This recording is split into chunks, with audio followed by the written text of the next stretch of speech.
Assalamualaikum warahmatullahi wabarakatuh. Perkenalkan, nama saya Putra Lika.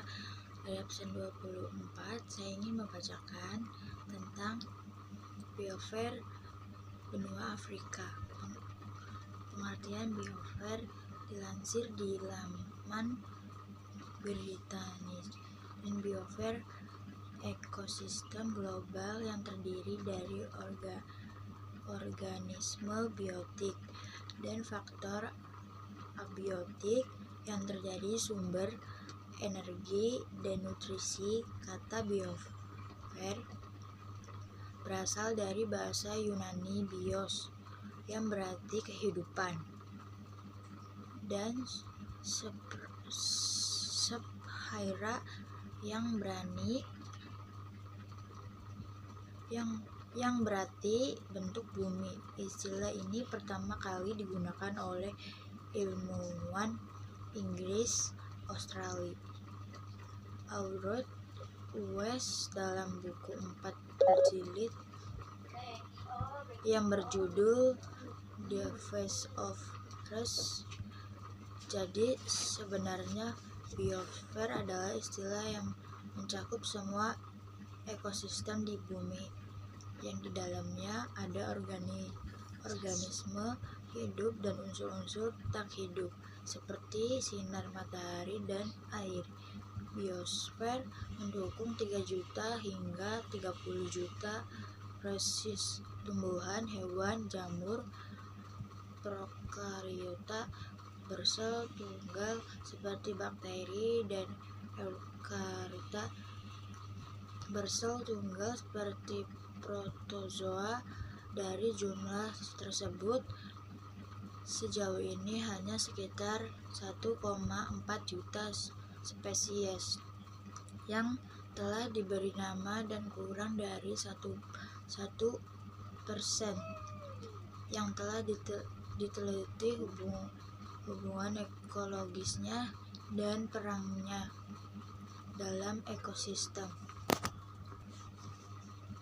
Asal-usul biosfer. Biosfer telah ada selama sekitar 3,5 miliar tahun.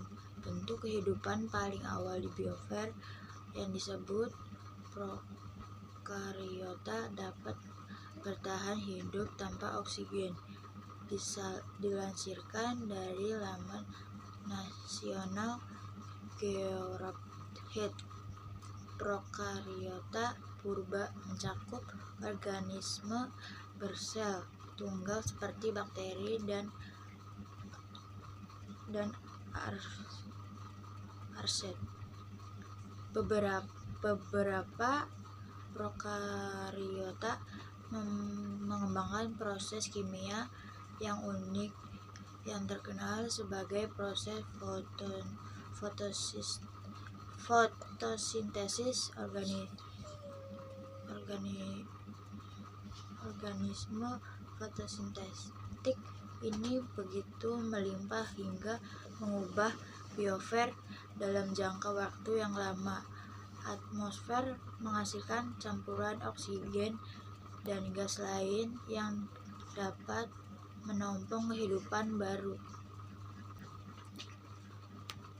Jutaan tumbuhan berbeda dan spesies fotosintesis lainnya kemudian berkembang. Hewan yang memakan tumbuhan. Hewan memakan tumbuhan berevolusi. Bakteri dan organisme lain berevolusi untuk membusukkan atau menghancurkan hewan dan tumbuhan yang mati. Biosfer mendapat manfaat dari jaring makanan ini. Sia-sia tumbuhan yang hewan mati melepaskan nutrisi ke dalam tanah dan laut. Nutrisi ini terserap kembali oleh tanaman yang sedang tumbuh bertukar makan, dan energi ini menjadikan biosfer sebagai sistem yang mandiri dan mengatur dirinya sendiri. Fungsi biosfer sebagaimana telah dibahas, hubungan sehat antara kehidupan organisme hidup dan interaksinya. Sedikit perubahan pada biosfer dapat menimbulkan dampak yang besar terhadap kehidupan makhluk hidup. Ini menjadikan